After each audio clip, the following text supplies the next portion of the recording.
Olá, amigos e amigas do PodQuest, o seu podcast de variedades jurídicas, sempre com temas atuais, instigantes e um convidado super especial. Hoje o nosso time está aqui formado com a professora Cláudia Trajano. Oi, Cláudia, tudo bem? Olá, boa tarde. Boa tarde, quero cumprimentar a nossa convidada. Obrigada por estar aqui. E também com o professor Willy Fernandes. Tudo bom, Willy? Olá, tudo bem? Prazer mais uma vez estar do lado do Tiago, também com a Cláudia. E também agradecer a Cristiane, minha amiga, minha irmã, por ter aceitado o convite. E hoje a conversa vai pegar fogo, hein? Verdade. O tema é interessantíssimo. Nós vamos falar sobre violência nas escolas. Violência nas escolas. A professora Cristiane Batista Periago, ela é formada em administração de empresas pela Universidade 9 de Julho. Também é formada em português, letras, né? Português e espanhol, pela Universidade Federal de São Paulo. É professora de língua portuguesa junto ao governo do estado de São Paulo, professora de linguagens no cursinho pré-vestibular FATEC, ETEC e Mafalda. Tudo bom, Cristiane? Tudo bem? Boa tarde a todos, é um prazer estar aqui com vocês hoje. Obrigada pelo convite, Willy, Cláudia, obrigada por me trazerem aqui hoje. Prazer enorme. Bom, vamos lá, né? Um tema bastante complexo, um pouco tenso. E aqui na mesa nós temos mãe de aluna, de alunos, pai de aluna. Verdade. E professora, eu que vou aprender com vocês aqui hoje, né? Porque não deve ser fácil enfrentar um tema tão denso quanto esse e saber que as pessoas que vocês mais amam estão na escola e dentro de um contexto que a gente vivenciou, né, nos últimos meses aí, com o assassinato de uma professora de 65 anos de idade, Elizabeth Tenreiro, numa escola aqui da Zona Sul, em São Paulo, onde ela foi brutalmente atacada por um aluno simplesmente por ela estar fazendo o trabalho dela, cuidando do filho de outros pais que confiaram na escola a função de informar, de formar aquelas crianças, né? E aqui nós temos a Cristiane, uma professora também do estado, e ela vivencia isso todo dia, né?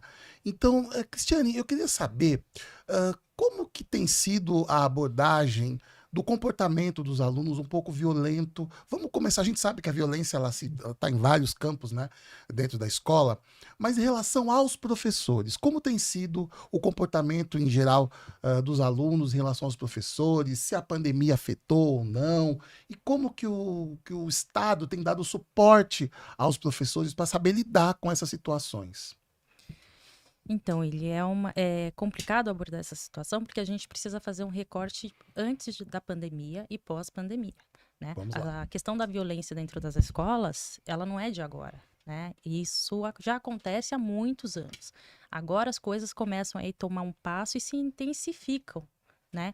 Já tínhamos ali indícios de uma crescente de violência dentro das escolas e pós-pandemia, né? Com o afastamento desses alunos durante 2 anos, o isolamento fez com que essas relações sociais dos alunos, eles perdessem a capacidade de se relacionar, né? Nossa. E isso fez com que aumentasse os índices de violência dentro das escolas, né?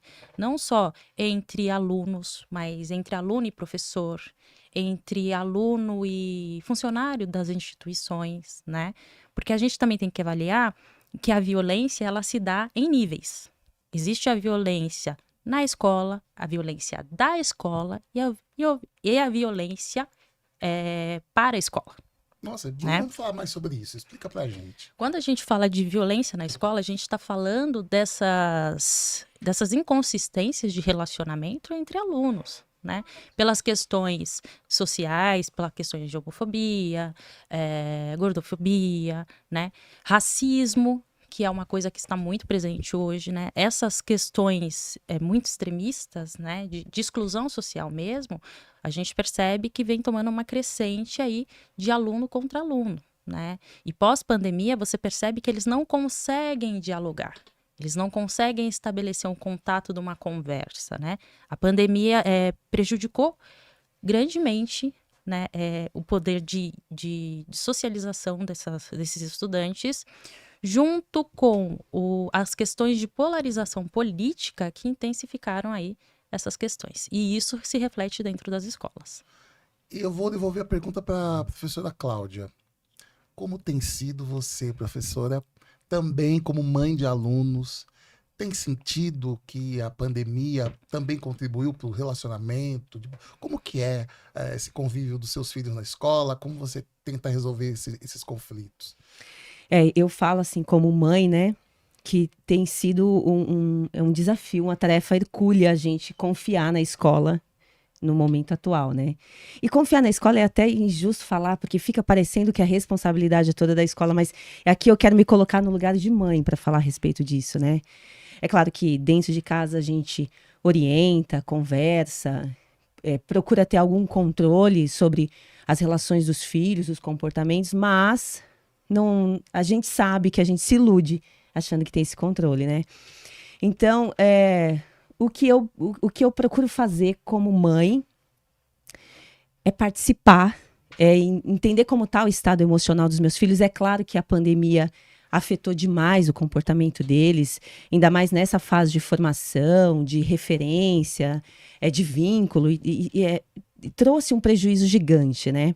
Então, eu procuro conhecer quem são os amigos com os quais eles lidam, quais são as configurações das relações, se tem bullying, né? Porque as crianças, elas estão nesse universo do bullying. A gente não pode fechar os olhos para isso. Eu acredito que até mais do que os adolescentes, eles não têm muito filtro com as coisas. Então, eu procuro verificar como é que está se formando como estão formando essas relações, como é que eles lidam com isso, como é que eles se sentem quando eles são vítimas do bullying. Eu tenho um filho de 11 anos que é bem magrinho e os meninos ficam tirando onda com ele, chamando ele de... E jogam futebol também. É verdade. Abração pro Matias. O Matias é jogador de futebol. O Matias, às vezes ele é vítima de bullying, mas eu tô falando que é bullying. Ele tira de letra, ele fica bem e tal. Então, de fato, esses episódios todos de violência colocaram a gente para refletir. A minha mãe nunca teve essa preocupação se a gente ia tomar um tiro na cabeça na escola ou levar uma facada, mas eu tenho essa preocupação. É um universo complicado para a gente, é um universo novo, né? E a gente não sabe muitas vezes como tratar, a quem responsabilizar, como lidar com isso dentro de casa. Eu vou te entrevistar hoje. Tá? Você é pai de uma menina linda.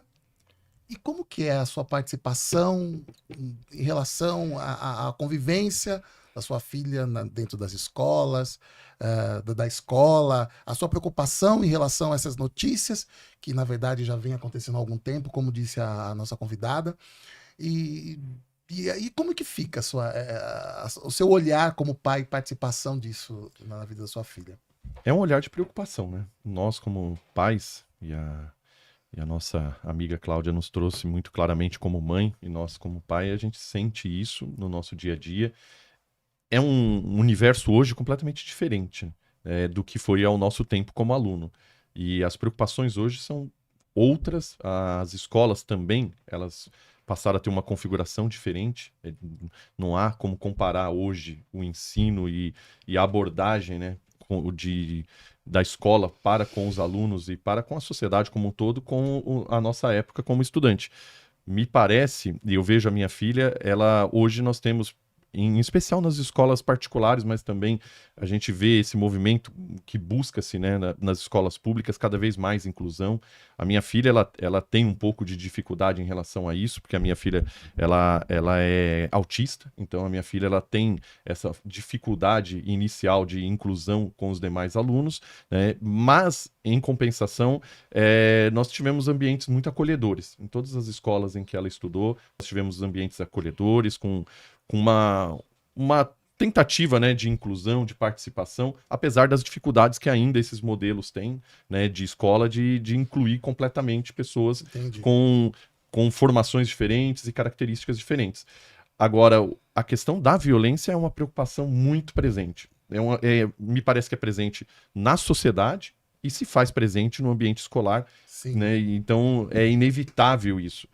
Eu gostaria, até aproveitando esse ensejo, de trazer a nossa convidada, né, a esse debate, no sentido de perguntar a ela como que a professora Cristiane vê a questão da participação dos pais e da comunidade no enfrentamento desse problema. E eu gostaria até de pegar a pergunta dele, porque eu ia falar sobre isso, para fazer um gancho e dizer o seguinte. Eu imagino que vocês tenham estado numa situação em que vocês foram muito cobrados pelos pais, né? Que tipo de treinamento vocês tiveram para lidar com isso? Qual é a linguagem que vocês utilizam para conversar com os pais? Como é que está sendo isso para vocês? É complicado porque o Estado ele não nos fornece um treinamento para lidar com uma situação dessa, né? Então a gente precisa trabalhar ali meio que pela intuição, né? De como acalmar os pais, acalmar o próprio aluno também, para que ele se sinta confortável, para que ele se sinta num ambiente de confiança, né? E o que eu costumo fazer dentro da sala de aula é abrir uma roda de conversa para que a gente coloque ali, exponha o medo desses alunos, os seus receios, para que a gente converse a respeito do tema, quais são as causas, quais são as motivações, para que eles se sintam confortáveis, né? E seguros em dizer algum tipo de comportamento inadequado, alguma coisa que eles acreditam que não esteja da forma correta, né? Porque se a gente for falar de um treinamento efetivo, não há. Né? Acredito que hoje até mesmo a sociedade, ela está se adaptando a essa nova configuração, essa nova tratativa. Né? Alguns anos atrás a gente não tinha ninguém entrando nos colégios, esfaqueando professora, atirando em colégios. Isso é uma cultura importada, né? Então, nós estamos aprendendo junto com a sociedade como lidar com isso. Né? Eu acredito que o Estado também não tem esse respaldo, não tenha o caminho ainda para tomar as medidas necessárias aí. E eu vou fazer uma análise aqui. John Locke, quando ele fala que até os 7 anos de idade, a criança é um papel em branco. Tá? E esse papel em branco vai sendo preenchido com as formações e influências do ambiente onde ela vive. Esse papel em branco vai para a escola. Uhum. E a escola representa o microcosmo dessa sociedade que a gente vive. Nós vivemos uma sociedade hoje onde onde as redes sociais refletem muitas vezes o pensamento das pessoas, opinião política, esse limite de liberdade de expressão que as pessoas têm.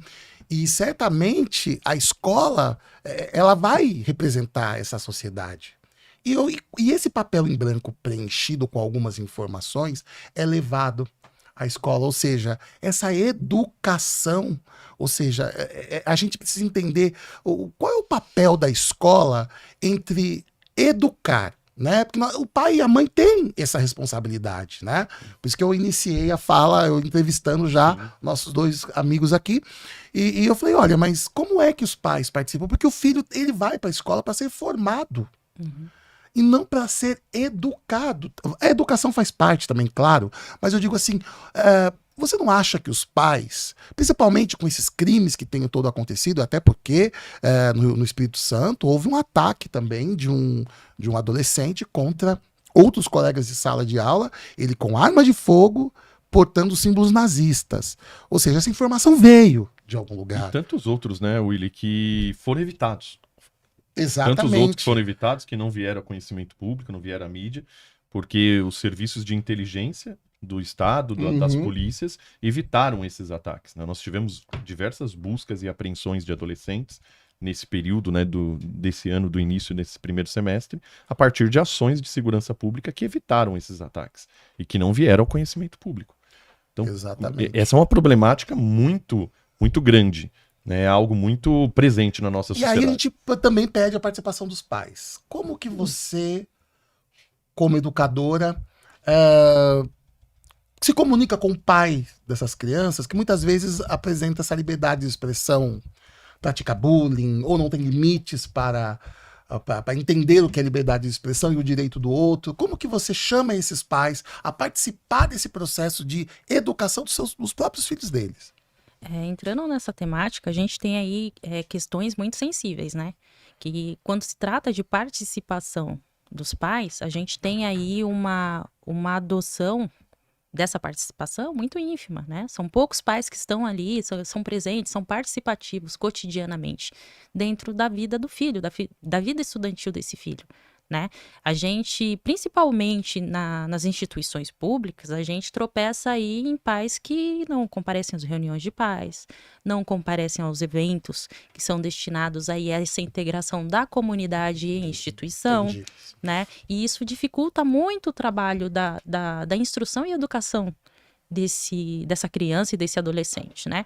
Porque o papel da escola é trazer o aluno o conhecimento. A gente passa a instrução, fortalece os valores que vêm dentro de casa e tenta formar esse cidadão para o mundo, que ele possa se relacionar, que ele seja crítico, que ele possa correr atrás dos seus direitos, que ele possa se estabelecer como um indivíduo. Mas isso não é possível sem a participação, sem esse relacionamento comum, sabe? Entre instituição e casa, entre professores e pais, né? Se a gente tem uma relação mais direta e mais próxima da comunidade, essas relações, elas se estreitam e o resultado, ele é muito melhor. E hoje em dia nós não temos esse estreitamento de relacionamento entre comunidade, pais e educadores. Posso fazer uma pergunta pela Cláudia, como mãe? Claro. Como a gente sabe que os filhos hoje, quando estão na frente, para você também, quero que você me responda como pai. Eu tô falando que hoje eu vou entrevistar os três, né? Eu falei. A gente sabe que os pais têm essa responsabilidade, o dever de educar, de criar seus filhos. E quando o filho está com o celular nas mãos, ele está em contato com o mundo, né? Como que vocês vigiam o filho de vocês nas redes sociais? Vigia no sentido não da vigiar e punir de Foucault, não estou falando disso, tá? Desse poder disciplinar, não é isso que eu estou falando, mas no sentido de tomar cautela com que tipo de informação ele está produzindo e está tendo contato. Como que é para vocês isso? Olha, honestamente, é impossível vigiar, é impossível controlar. O que eu procuro fazer é entregar referência. A internet é terra de ninguém, não tem como fazer isso. A gente tem programa para desligar o celular. O Matias, que é o mais perigosinho, assim, né? Que Matias, tem 11 né? anos. Isso que a gente tá querendo dizer, tá? A Luísa tem 16, ela já tem o senso de responsabilidade mais apurado. Mas o Matias, a gente tem programa que desliga o celular dele num determinado horário, que a gente consegue ver onde ele tá e tal. Mas o conteúdo mesmo ao qual ele acessa é impossível controlar, porque eu não fico o dia inteiro com ele, mesmo que eu ficasse, como é que eu vou fazer isso? Então, por exemplo, tem alguns conteúdos na internet que aparece lá o linkzinho. Se você é maior de 18 anos, você pode acessar, clique aqui. Você acha que ele vai fazer o quê? Não vai clicar. Não vai clicar. Né? Mas eu acho que a gente precisa entregar referência, né? Enquanto pais. Olha, se você for por aqui, é isso aqui que vai dar. Dentro desse contexto de violência, que foi uma situação que me preocupou muito como mãe, e nós somos professores também.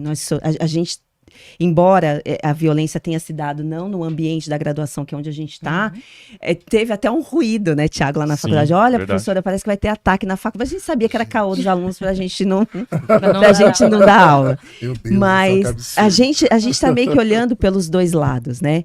O que eu procuro fazer com os meus filhos, fundamentalmente, é isso, é orientar. Se você for por aqui, isso vai dar aqui, e tentar participar do que acontece com eles na rotina da escola e como é que isso repercute depois nos grupos de WhatsApp, porque eles têm grupo de WhatsApp, e como é que eles conversam, qual a linguagem que eles usam, mas eu não tenho controle, infelizmente. Não. E você, Thiago? É exatamente como a professora Cláudia nos disse. De fato, controle absoluto você nunca vai ter.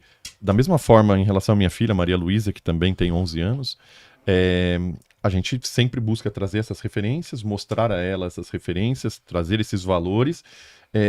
De certa forma, isso tem funcionado muito bem com ela, e eu tenho uma certa facilidade nesse aspecto, porque a minha filha ela não é tão ligada nessa questão de celular. Ela não é tão presa à questão de celular. Ela gosta de jogos, games, em especial games, e também devemos nos preocupar. Sim, né? sem sombra de dúvida, sem sombra de dúvida. E a gente acompanha sempre que tipos de jogos ela está jogando, que tipo de comunidades e interações dentro desses jogos ela participa.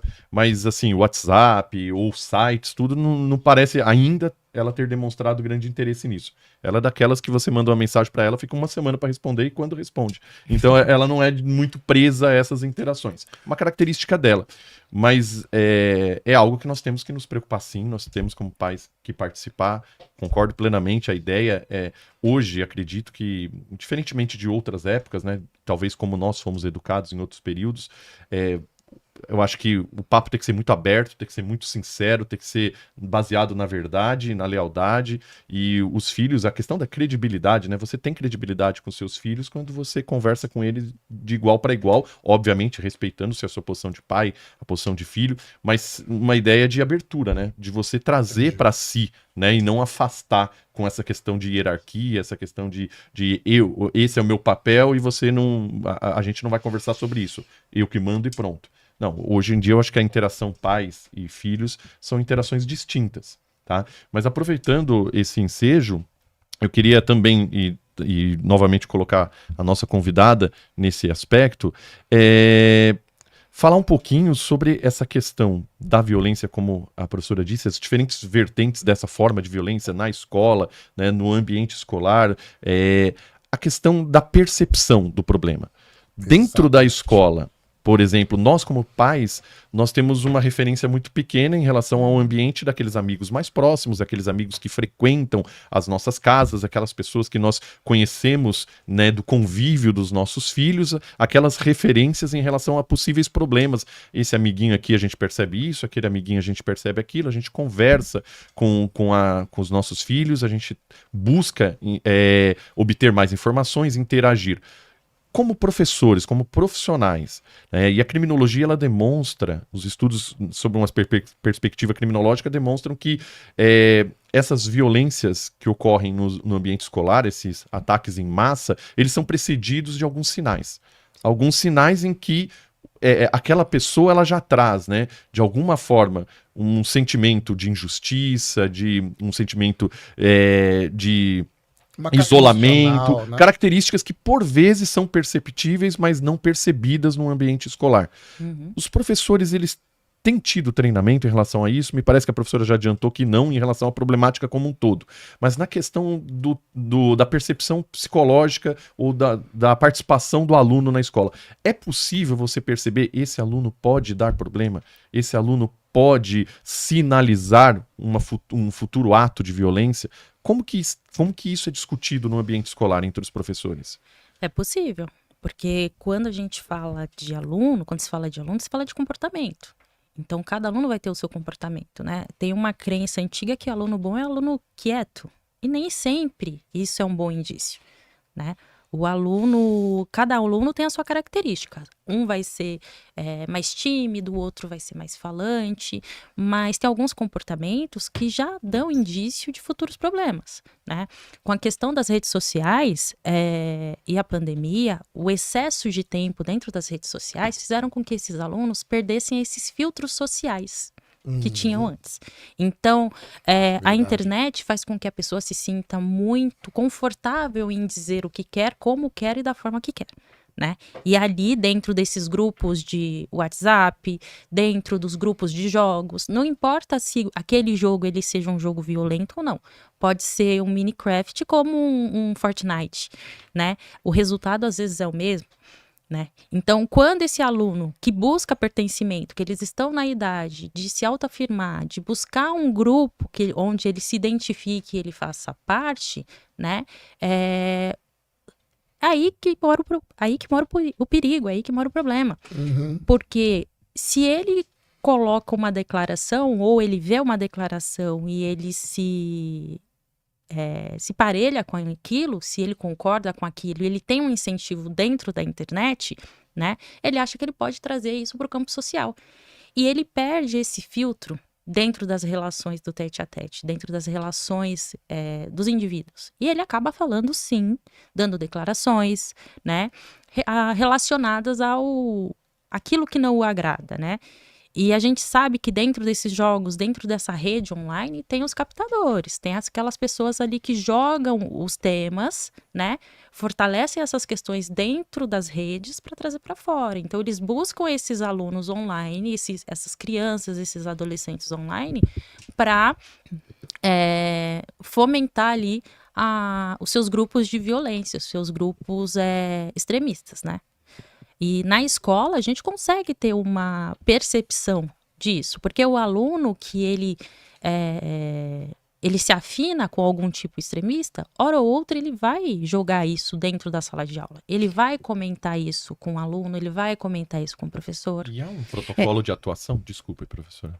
Há algum protocolo de atuação em relação a isso? Identificado o problema, identificado um aluno com determinada característica, há exatamente uma ideia de o que fazer para que isso chegue ao conhecimento das autoridades? Quais são as providências a serem adotadas? O que pode ocorrer em relação a esse aluno? O que costumamos fazer é, quando a gente percebe que um aluno, muitas vezes, ele tem algumas falas racistas, né? Algumas falas que têm um teor mórbido muito elevado, a gente começa a fazer uma observação desse aluno, né? E se vê que isso se estende, se isso permanece, a gente passa essa informação para a direção do colégio, né? Mas muitas vezes a direção chama o pai e a mãe, ou o pai e a mãe eles não tomam algum tipo de providência. Por exemplo, às vezes você percebe que aquela criança, aquele adolescente, ele precisa de um acompanhamento psicológico, e isso não acontece, né? E fica longe do nosso poder também de pegar aquele aluno e dar continuidade a esse acompanhamento, né? Então, acredito que nós estamos aí num limbo, até como professores, porque identificamos muitas vezes, passamos isso para uma direção e isso se perde ali, né? Até que estoura a tragédia, né? Até que estoura a tragédia. Eu vi alguns especialistas comentando que em todas essas tragédias, uma situação em comum é que o adolescente avisava realmente que ia fazer. Deu sinais, né? Não, e ele avisava, ele declarava, eu vou fazer isso. Porque eles têm uma ideia de glamorização desse tipo de coisa. Exatamente. E um dos especialistas dizia assim, na ocasião, ele falou assim, olha, o grande problema com o qual a gente lida é que quando o adolescente se dispõe a fazer isso, ele não tem medo de ser pego, ele quer ser pego, ele quer ser morto. Exatamente. Porque ele tem a idealização de que ele vai ser ovacionado, que ele vai ser consagrado. E essa mentalidade, segundo ele, foi inaugurada a partir do episódio que aconteceu em Columbine, e que popularizou essa ideia de mártir e tudo mais. Então, e aí, nesses últimos meses que a gente lidou com essa tensão das ameaças de atentado nas escolas, muitos adolescentes, para chamar a atenção, começaram a divulgar que fariam isso, que fariam aquilo, e aí acontece que a autoridade policial foi obrigada a investigar tudo. Claro que a maioria deles estava blefando, mas é necessário investigar porque, de acordo com o perfil de atuação deles, eles avisam que vão fazer, porque ali eles começam a receber apoio e incentivo dos colegas. Isso surgiu até, isso na doutrina da criminologia, principalmente no âmbito norte-americano, é muito já aprofundado esse estudo. É a ideia dos Columbiners, né? A ideia de pessoas que buscam essa glamorização a partir do reconhecimento que adquiriram aqueles agressores, né, da high school, né, de Columbine High School. Então ganharam essa repercussão e nós temos seguidores, né, em relação a isso. Esse fenômeno é bem conhecido e, de fato, é algo que no âmbito norte-americano é bem estudado, mas é um fenômeno que é muito multifacetado, né, com muitas características diferentes, e nós já reconhecemos aqui no Brasil outras características que não são encontradas lá nos Estados Unidos. Mas um aspecto importante em relação a isso tudo também está, e aqui eu acho que também coloca a discussão, a questão do acesso às armas, né? Nós temos, os estudos demonstram que nos países em que nós temos um acesso mais fácil às armas, esses fenômenos são mais recorrentes do que em países em que nós temos uma restrição maior. Nós tivemos discussões recentes em relação à questão política, né, de determinadas vertentes prós ou contra o armamentismo. Eu acho que essa discussão se faz muito presente e eu acho que é um fator também muito importante em relação a isso. Outra questão que eu queria pegar o gancho, o Cristiane, é a questão de que A partir desses episódios de violência, muitas pessoas defenderam a ideia de que era fundamental reforçar o policiamento, colocar a segurança dentro da escola, fornecer profissionais que cuidassem da saúde mental de alunos e professores, porque a gente não pode esquecer que os professores também estão adoecidos com essa ameaça, os professores foram mortos, né, nesse contexto. E eu queria saber o que você pensa a respeito disso, se na sua visão, colocar detectores de metal, policiais lá dentro, você acha que seria uma medida efetiva?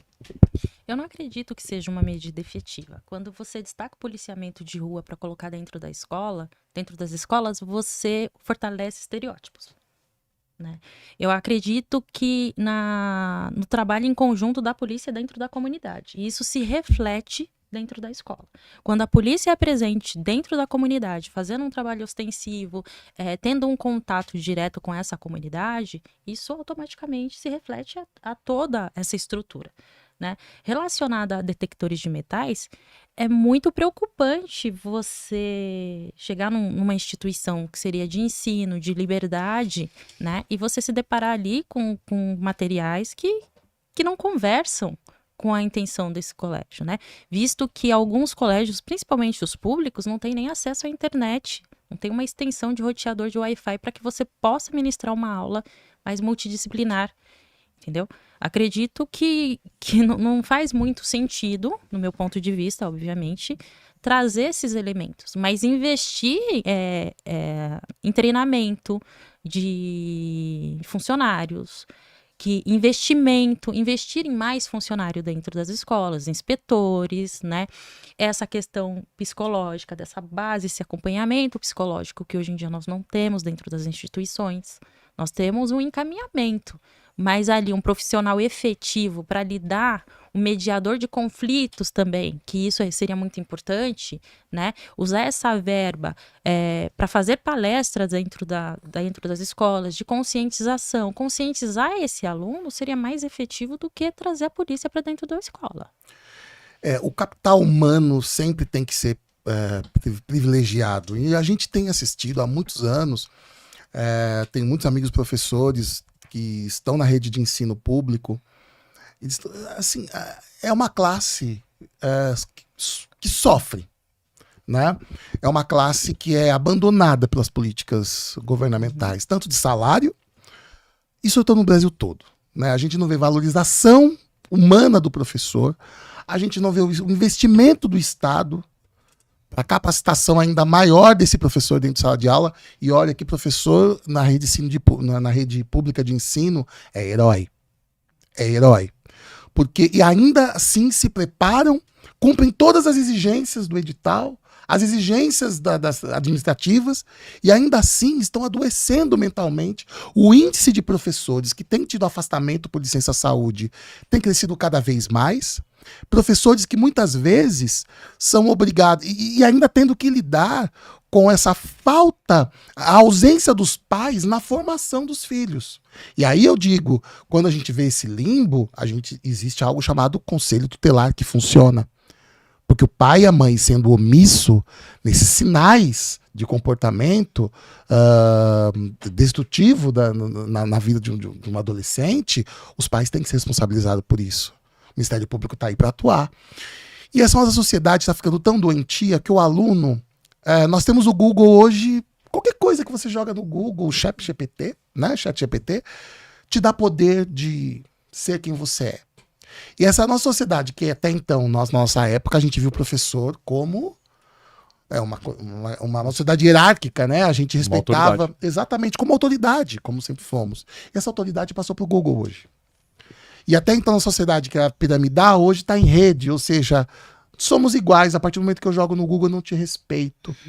Então, a gente e muitos pais vão cobrar dos professores essa atitude por não ter previsto esse comportamento, ou seja, vai culpar o Estado por ter acontecido o que aconteceu com aquela professora, mas eles não têm estrutura. O professor não é valorizado como ser humano. O professor também está adoecido mentalmente. Como que ele vai ter suporte, muitas vezes, para poder ajudar um aluno que, na verdade, apresentou algo que aquela folha em branco já vinha trazendo essa carga emocional. E, ultimamente, o governo tem tido muito, desculpa um pouco a minha delonga na minha reflexão, tem tido muitas notícias no sentido de que vamos investir em segurança. E quando a professora fala em reforçar estereótipo, eu vejo como uma réplica de vigilância, da punição.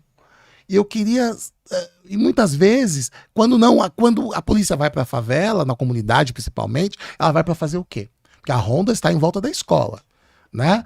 E quando a polícia está nas comunidades, ela está atuando de uma forma mais ostensiva. Ela, dentro das escolas, vai causar uma certa questão do poder disciplinar sobre o aluno. Eu não sei se me corrija se eu entendi errado o seu raciocínio. Perante o aluno, é um poder repressivo, que não vai ajudar na formação daquele aluno, que muitas vezes vê a polícia com outros olhos lá fora.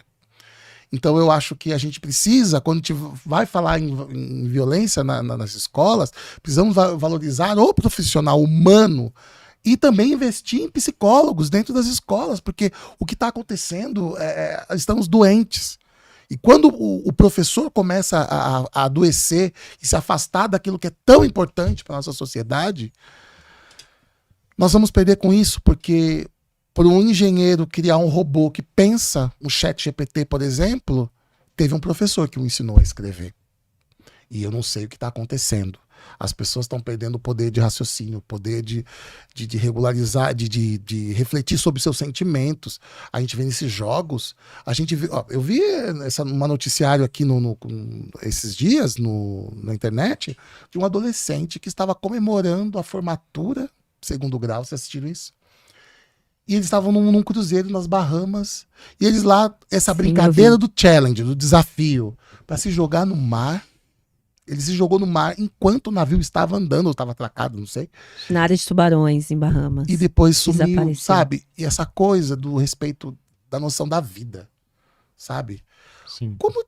Uma vez, eu vou jogar a pergunta para ela, fiz uma flexão, a gente costuma conversar muito sobre rotina de trabalho, e a professora, eu falei assim, nossa, mas os alunos têm leitura, né, nas escolas? E a professora falou, olha, muitas vezes eu pego essas músicas que eles escutam, funk, e vou trabalhar ali em cima conteúdos para tentar trazê-los. Como que é trabalhar, por exemplo, na literatura? Quando você precisa que um aluno tome leitura com algum contexto literário, por exemplo, para trazer um certo conteúdo, lógico, certo? Quando trazer conteúdo para a formação, como que é para o professor trabalhar com os alunos que muitas vezes têm esses conhecimentos recortados de Google? Antes até de responder a sua pergunta, é importante salientar que quando a gente fala dessas questões psicológicas, né, a gente não está falando só isso dentro do âmbito escolar. O aluno é um reflexo do ambiente que ele vive até antes do ambiente escolar, das relações sociais que ele tem fora da escola, das relações familiares que ele tem também. Então, se ele tem problemas dentro dessas instituições, ele vai trazer para a escola e ele vai espelhar aquilo na escola. Porque de uma forma ou de outra, ele sente na escola que ele pode ser o que ele quiser lá dentro, né? Ele pode espelhar. Isso ele vai espelhar de uma maneira positiva ou muitas vezes negativa, né? Quando a gente fala das questões das doenças psicossomáticas, a gente já vem de uma geração, de um tempo onde a população ela está doente. Pós-pandemia, isso só se intensificou, né? Então, é problemático a gente ver, e eu falo, eu gostaria até de salientar, porque eu vi uma crescente dentro das escolas que eu dei aula, alunos que se cortam, das questões da ansiedade. Nossa. Eu tenho algum problema e eu começo a me cortar. Corto os pulsos, corto as pernas, e quanto mais aquela ansiedade, aqueles problemas se intensificam, mais eles se cortam. Isso a gente faz um recorte para ele está machucando a si mesmo. Mas também tem aquele reflexo que o aluno passa a machucar o outro. Não só na questão violência física, mas na violência psicológica também. E a rede social, ela colabora muito com isso. O cyberbullying cresce muito, né? Então, não é um elemento principal. São vários elementos que culminam em um estado, na verdade, né? É um pouquinho daqui, um pouquinho dali, que faz com que essa massa vai crescendo e a coisa vai se intensificando, né? A gente tem aí as relações de violência física, violência psicológica, que está numa crescente. O bullying é uma violência psicológica extrema, né? Nas redes sociais, isso começa fora da escola e vai para dentro da escola. Muitas vezes, muitos alunos fazem páginas dentro da internet para denegrir a imagem do outro, né? Para praticar esse tipo de violência. E isso se reflete ao professor no quesito de ele ter que passar a instrução sem recursos, né? Que às vezes você precisa de um audiovisual para dar uma aula, você precisa de material, um A4, uma folha de sulfite. Muitas vezes essa escola não tem. E o professor precisa trazer do bolso dele ali para colocar. Então, você precisa pensar na maneira que você vai dar aquela aula, com os recursos que você tem. Você precisa educar esses alunos, você precisa instruir esses alunos e você precisa ter uma cabeça muito centrada, porque você também é o alvo desses alunos. Porque essa violência, ela não está só entre eles, ela se estende ao professor também. Né? Eu não te reconheço como autoridade, eu não te reconheço como alguém. Então, eu não preciso te respeitar. Né? E muitas vezes isso se reflete aos pais também. Que na maioria das vezes o aluno que ele é problemático, a gente entende quando a gente conhece o pai e a mãe, né? Então, é uma junção de todos esses elementos que culminam nisso, né?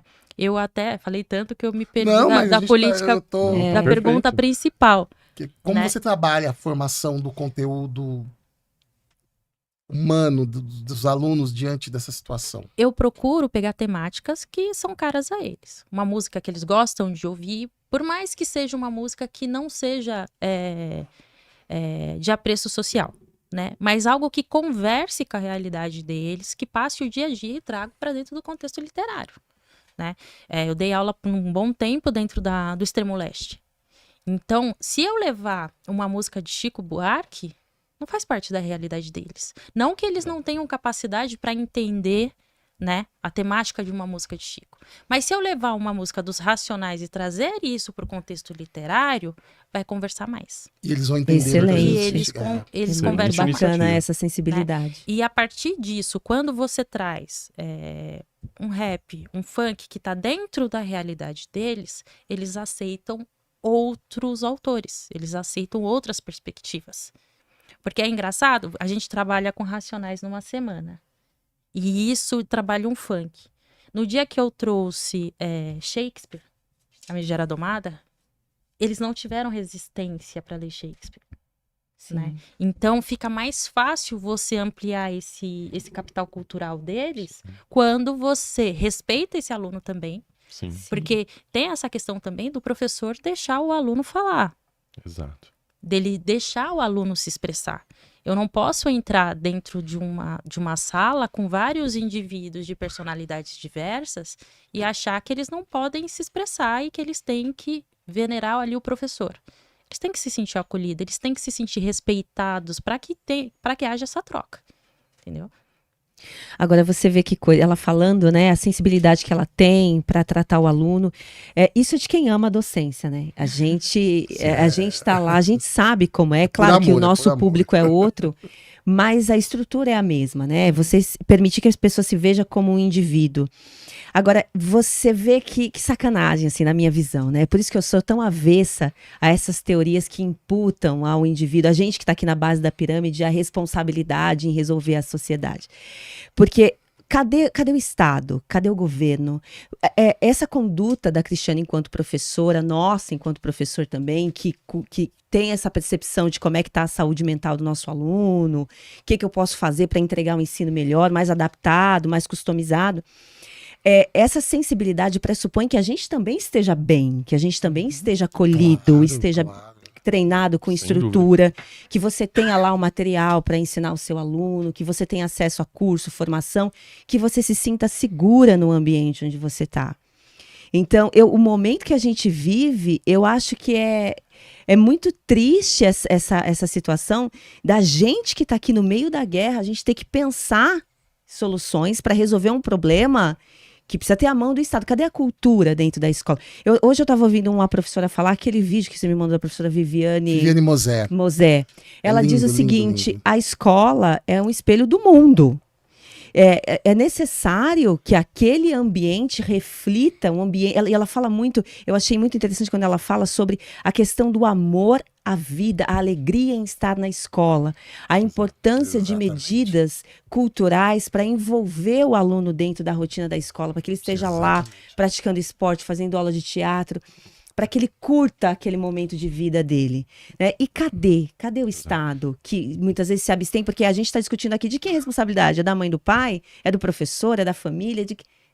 E cadê? Porque a educação é pública, né? Muitos dos melhores momentos das nossas vidas nós passamos nas escolas. Né? Exatamente. A escola ela é marcante na nossa vida, né? E concordo plenamente com a professora. O Estado ele tem um papel essencial. Ainda que nós entendamos a necessidade, né, da sociedade civil, da participação dos pais, a própria iniciativa privada em si, mas a escola ela é um dever, é uma responsabilidade do Estado. O Estado tem que dirigir esse processo. O Estado tem que construir uma sociedade e trazer, né, essa direção de como nós queremos construir uma sociedade. E o Estado tem que ser sensível a isso. Tem que ser sensível a esse entendimento. Eu estava numa pós-graduação recente que eu terminei na Espanha. Estava em Toledo e o professor Quadros, é o sobrenome dele, Eliseu Quadros. Estavam falando exatamente sobre educação pública. O que na Espanha toda educação é pública, na Europa toda educação é pública, né? Pontualmente você vê a questão privada. Quando a ausência do Estado em relação à educação pública, você está praticamente privatizando o dever que é do Estado em prover vida, sim, em prover amor, em prover respeito.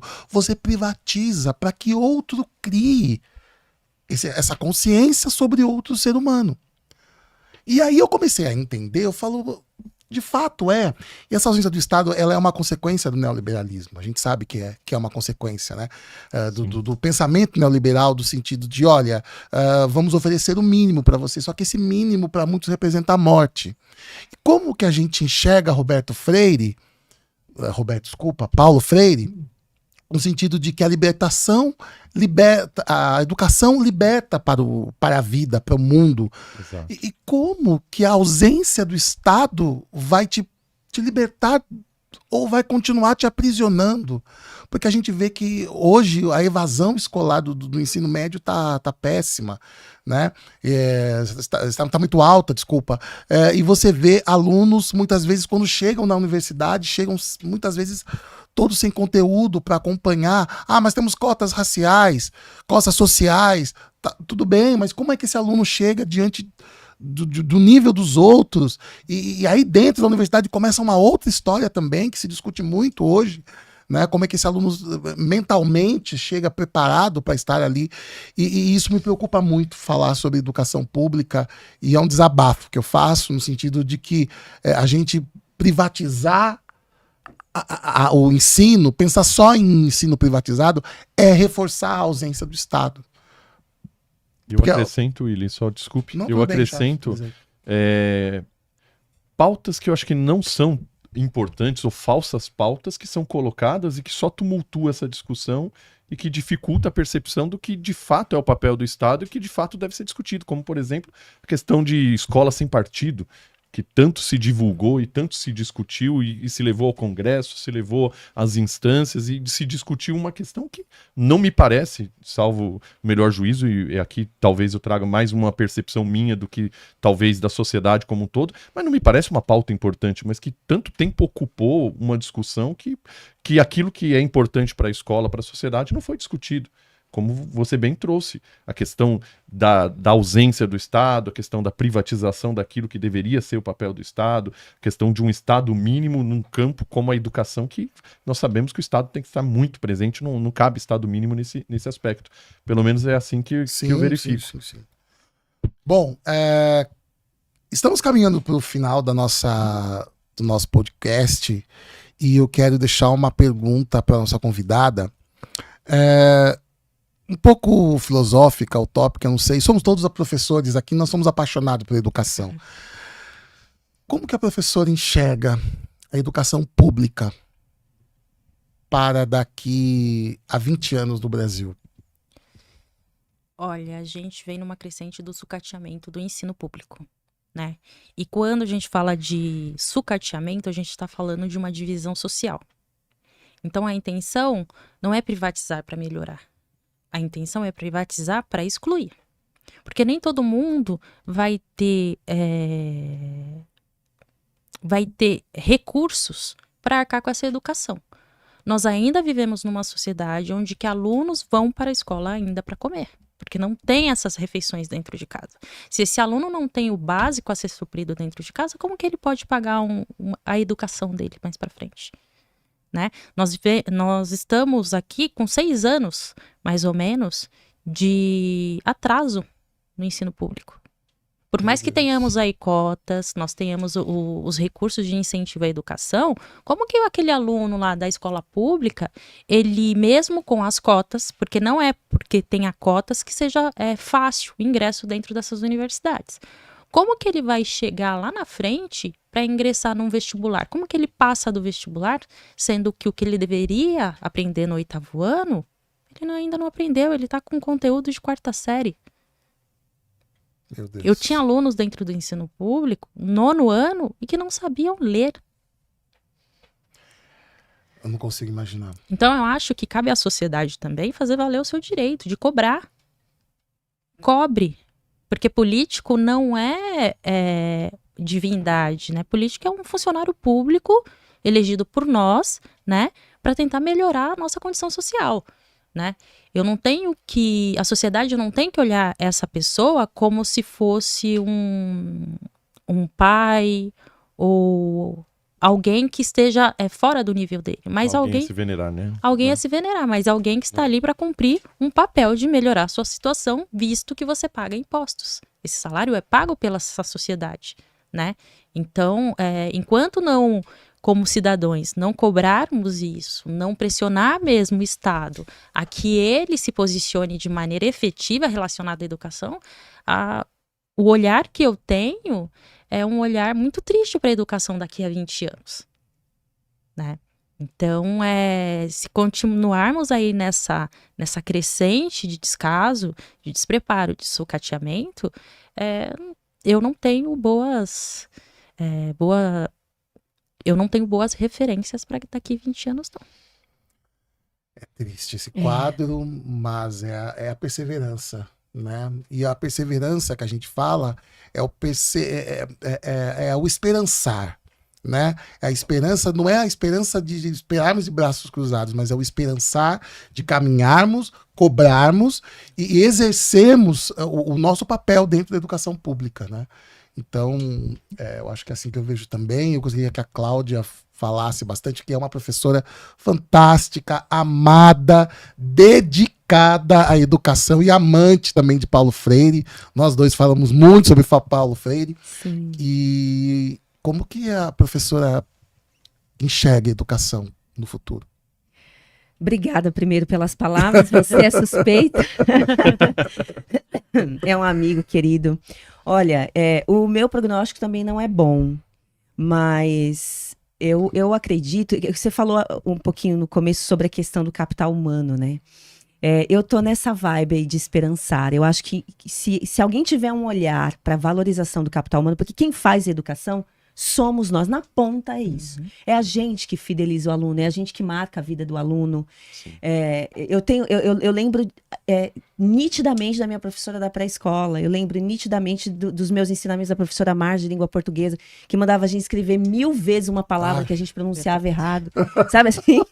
Então, eu acho que claro, se as coisas continuarem como estão, com corte de verba, com negligenciamento que tá, com essa questão de você colocar o professor para ensinar a fazer cupcake, não ensinar o que ele tem, aquilo em que ele tem proficiência, a tendência é essa. Mas se a gente tiver um olhar para tratar o professor como um ser humano que é ele que é dotado de conteúdo e empatia, é ele que vai criar conexão pessoal com o aluno, é ele que vai ser a referência do aluno naquele momento, a gente tem condições de salvar. Essa é a questão. A gente precisa enxergar a educação como algo que vai emancipar aquele indivíduo, e não como um instrumento de informação que vai encher a cabeça dele de informação que dali a pouco ele vai esquecer. Você precisa marcar a vida do aluno. Lecionar é uma arte, né? Não é todo mundo que tem condição de fazer isso, e você só consegue fazer isso com amor. Para você fazer isso bem, com amor, você precisa ser bem pago, ser bem treinado, se sentir seguro, protegido onde você está. Eu fico muito honrada por estar num ambiente, como você disse, extremamente acolhedor. A minha relação pessoal com os meus alunos é uma relação muito bonita. Inclusive, a gente tem um aqui que eu quero agradecer a presença do Vitão.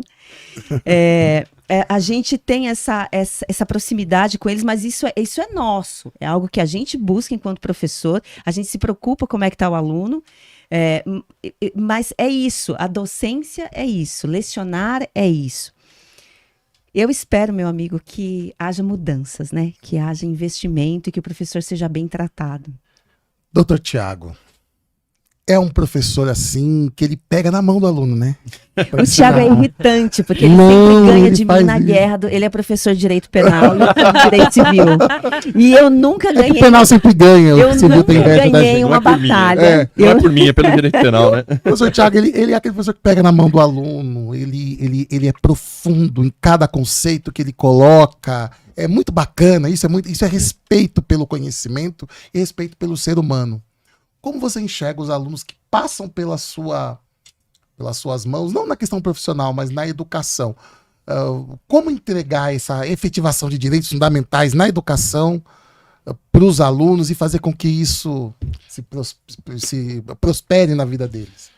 Essa é uma questão muito interessante, porque nós, professores do direito, nós temos essa função, né, de também formar o cidadão, além da instrução propriamente técnico-jurídica. A gente tem essa questão de falar de direitos fundamentais, falar do papel do Estado, mostrar toda a configuração do Estado, a Constituição, como ela prevê esses direitos. Então, de alguma forma, nós, como professores do direito, também somos formadores de um cidadão que, em tese, ele já deveria chegar no ambiente universitário com uma maior formação, que infelizmente, diante de todas as deficiências que nós bem conhecemos, nós sabemos que às vezes eles chegam na universidade ainda sem essa formação, sem esse conhecimento, e muito ele vai ter a sua educação ali no ambiente universitário, o que poderia já ter tido antes, no segundo grau, no ensino fundamental e assim por diante.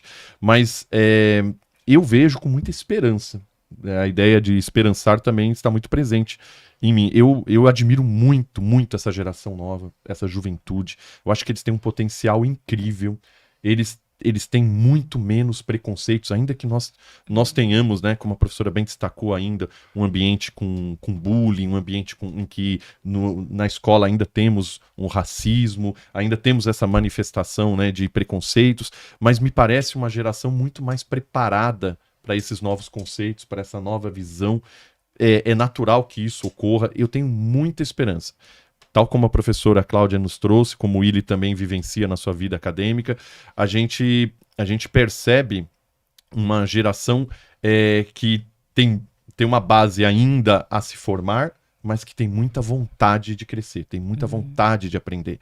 E nós temos ali no ambiente escolar, em um ambiente universitário, a possibilidade de não partidarizar, não trazer ideologicamente o aluno para o lado A ou B, não é esse realmente que eu entendo o papel do professor, mas é o papel de mostrar o mundo. Mostrar o mundo para eles, os valores, as reflexões, para que eles possam ter condições de decidir, para que possam ter condições de pensar o mundo e construir o mundo. O mundo será construído por eles, como também hoje o mundo é construído por todos nós. Então, eu vejo com muita esperança. Vejo com muita esperança mesmo. Eu acredito muito nessa juventude e eu vejo que o papel do professor, com todas as mazelas que nós bem já debatemos e trouxemos aqui à mesa, o papel do professor, ele é um papel de amor, é um papel de construção de relações, é um papel de você servir como referência, o aluno se referenciar, se encontrar na posição do professor.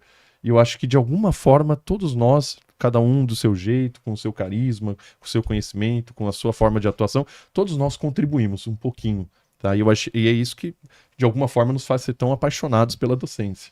Verdade. E é isso. Bom, eu quero só apenas dizer uma frase, que a gente só consegue almejar a democracia através da educação pública, de qualidade, com a valorização do professor. Bom, com isso eu quero pedir ao nosso público que curta nossos vídeos, que compartilhem, que escrevam suas dúvidas, que entre em contato conosco. Que interajam com a gente. Proponham novos temas, é muito importante pra gente, a gente fomentar Dá o o nosso joinha debate. lá no... É isso aí. Dá o joinha no nosso canal no YouTube, curtam a nossa página no Instagram.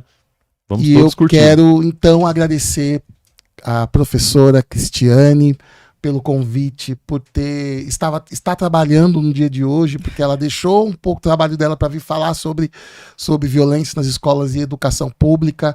Muito obrigado, minha amiga, minha irmã, minha confidente, né? A gente tá Fiquei com aí pra ciúme tudo. agora, hein? Não, a gente fica pro samba juntos, né? Pra ela ver o show que a Cristiane dá. Muito inteligente, uma inteligência assim, Dá pra ver. uma Foi sensibilidade, muito bom. vocês Parabéns. não têm noção. Né? Eu só ando com gente inteligente, né? Graças a Deus. Muito obrigado mesmo pelo nosso convite. Nós vamos chamar você para outros podcasts. Eu quero que você aceite o convite. Também pro barzinho, eu quero que você me chame também pra gente, né? Foi uma Restaurante. E muito obrigado mais uma vez por poder aprender, que eu entrevistei vocês três hoje. Vocês Não, eu perceberam, agradeço. Eu tá? também agradeço muito a presença da Cristiane. Você acrescentou muito aqui, trouxe informações. E a gente vê a sua paixão, seu carinho com o que você faz. Foi muito enriquecedor. Por favor, esteja conosco também em outras oportunidades. Com certeza. E agradeço também aos colegas que contribuíram. Obrigado. Agradeço ao Willy, que me fez uma entrevista aqui particular. Eu avisei que eu ia pegar vocês hoje.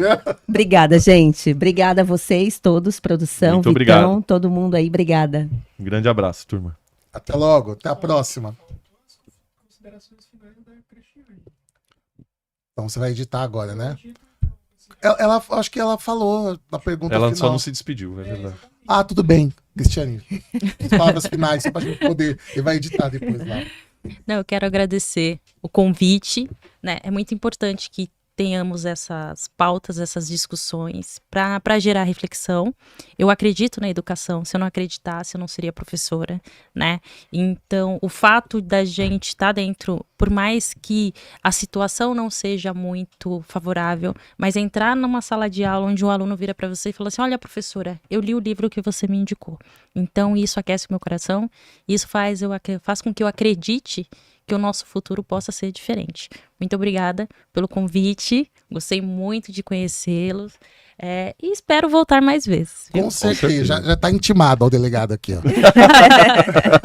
Obrigada. Muito obrigado, hein? Até Foi logo, uma honra. pessoal. Grande abraço. Tchau, tchau, até a próxima. Tchau, tchau.